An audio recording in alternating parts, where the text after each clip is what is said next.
Donc, là, je suis en train de construire un croquis d'après une photo noir et blanc très contrastée.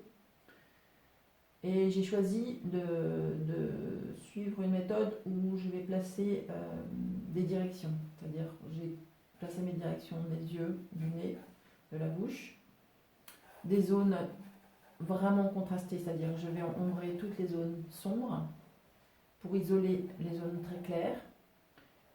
Et déjà, ça va me donner ces masses générales. Donc là, déjà, je peux vérifier avec un miroir que je place comme ça pour vérifier si mon visage a la même structure que celui de la photo.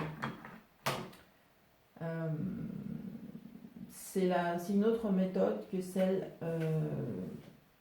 qu'on peut utiliser de mettre la photo à l'envers et comme ça de pouvoir ignorer, enfin d'essayer d'ignorer qu'on est en train de faire un visage.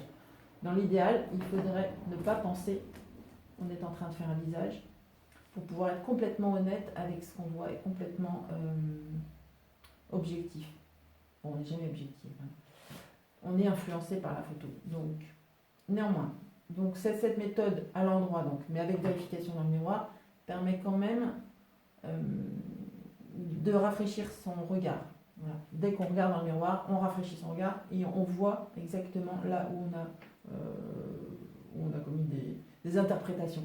Notre problème à nous, ça va être de lutter contre nos interprétations. On sait des choses, on pense savoir des choses et on va vouloir les appliquer. Or, en fait, il faut rester très objectif par rapport à ce qu'on voit, même si ça ne nous paraît pas logique. Donc c'est ça la grosse difficulté, en fait, quand on aborde des sujets comme ça.